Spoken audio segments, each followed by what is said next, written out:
ఐబొమ్మ రవిని 12 రోజుల కస్టడీకి అనుమతిచ్చింది నాంపల్లి కోర్టు. ఒక్కో కేసులో 3 రోజులు విచారించాలని కోర్టు ఆదేశించింది.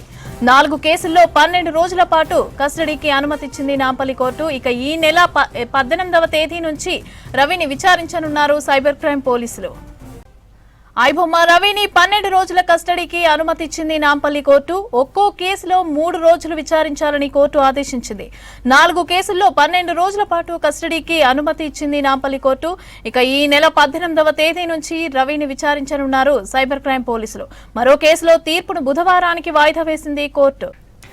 రైట్, మరిన్ని డీటెయిల్స్ అనిల్ అందిస్తారు. అనిల్ చెప్పండి, ఐబొమ్మ రవి కస్టడీకి సంబంధించిన అప్డేట్స్.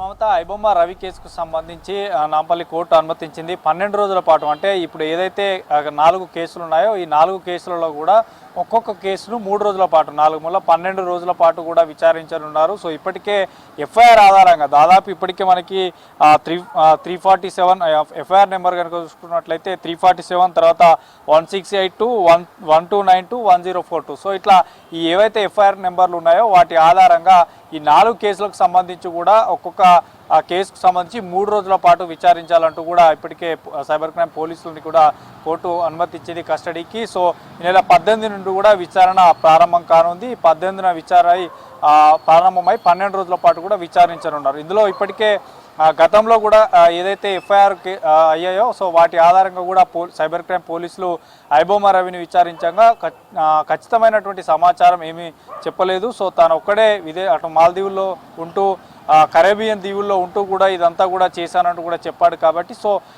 ఇప్పుడు మళ్ళీ కొత్తగా కస్టడీకి అనుమతించారు కాబట్టి సో ఈ ఎఫ్ఐఆర్ ఆధారంగా అటు పైరసీకి సంబంధించి కానీ, తర్వాత ఫ్రాడ్కి సంబంధించి నిధుల ఏదైతే 1xBet కానీ 1xBet సంబంధించినటువంటి ఏదైతే బెట్టింగ్ యాప్కి సంబంధించినటువంటి విషయంలో కానీ, తర్వాత ఈ పూర్తిగా కూడా ఎంటైర్ సినిమా పైరసీలకు సంబంధించినటువంటి ఓవరాల్ విషయాలు కూడా అడిగి తెలుసుకొని ఉన్నారు. దీంతోపాటు ఇప్పటికే ఇక్కడైతే విదేశాల్లో తిరిగాడో అక్కడ పాస్పోర్ట్లు పొందడం, తర్వాత పౌరసత్వాన్ని అంటే దొంగ పౌరసత్వం పొందాలన్నటువంటి ఆరోపణలతో సో ఆ విషయంతో పాటు ఇంకా మరికొన్ని విషయాలను కూడా సైబర్ క్రైమ్ పోలీసులు విచారణ చేయనున్నారు. సో ఐబొమ్మ రవికి సంబంధించి కూడా గత కొంతకాలంగా చూస్తున్నాం. సో ఈ పైరసీ అనేది ఎప్పుడైతే బయటకు వచ్చిందో సినిమాలకు సంబంధించి ఐబొమ్మతో పాటు బప్పంకి సంబంధించినటువంటి 2 నేమ్స్తో ఇక్కడ ఈ సినిమాలు రన్ చేస్తున్నాడు. సినిమా రిలీజ్ అయినటువంటి కొన్ని గంటల్లోనే ఇతని చేతిలోకి మొత్తం కూడా ఆ సినిమా వచ్చేస్తుంది. దాన్ని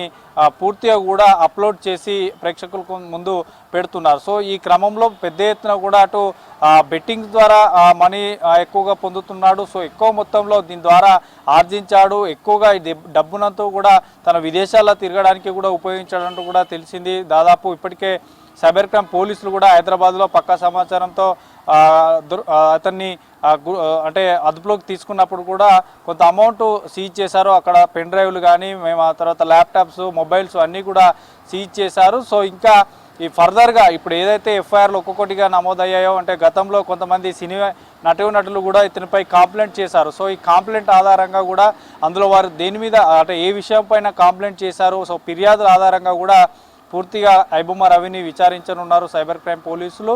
సో 12 రోజుల పాటు మాత్రం సుదీర్ఘంగా, ఎందుకంటే గత కొన్ని రోజులుగా ఒక్కొక్క కేసు మీద 3 రోజులు, 4 రోజులు, 5 రోజులు ఇట్లా కోర్టు కస్టడీకి అనుమతిస్తూనే ఉంది. ఇటు సైబర్ క్రైమ్ పోలీసులు ఇప్పటికీ విచారణ జరుపుతున్నా కూడా సో ఏ ఒక్క విషయం కూడా బయటికి చెప్పట్లేదు. వీలైతే నేను వదిలేయండి, నేను భారత్ సంబంధించినటువంటి మంచి ఆహార పదార్థాలను అక్కడ రుచి చూపిస్తానంటూ కూడా ఇట్లాంటి సమాధానమే చెప్తున్నాడు తప్ప ఖచ్చితమైనటువంటి సమాచారం ఇప్పటికీ చెప్పట్లేదు. సో ఈ 12 రోజుల పాటు విచారించేటువంటి కస్టడీలో విచారించేటువంటి విషయంలో సో మరికొంత సమాచారం వచ్చేటువంటి అవకాశం ఉంటుందా లేదైతే వేచి చూడాల్సి ఉంది. సో మొత్తానికైతే ఇప్పుడు ఏదైతే ఎఫ్ఐఆర్లు ఉన్నాయో ఆ ఎఫ్ఐఆర్ను విడివిడిగా పూర్తిగా కూడా ఆ కేసుకు సంబంధించి మాత్రం 12 రోజుల పాటు ఐబొమ్మ రవిని కస్టడీకి అనుమతించారు. కాబట్టి సైబర్ క్రైమ్ పోలీసులు ఈ నెల 18 నుండి విచారించనున్నారు. సో ఈ విచారణలో మాత్రం ఎట్లాంటి విషయాలు బయటికి తీసుకురావడం అనేది వేచి చూడాల్సింది. మమత, రైట్, థ్యాంక్ యూ అనిల్.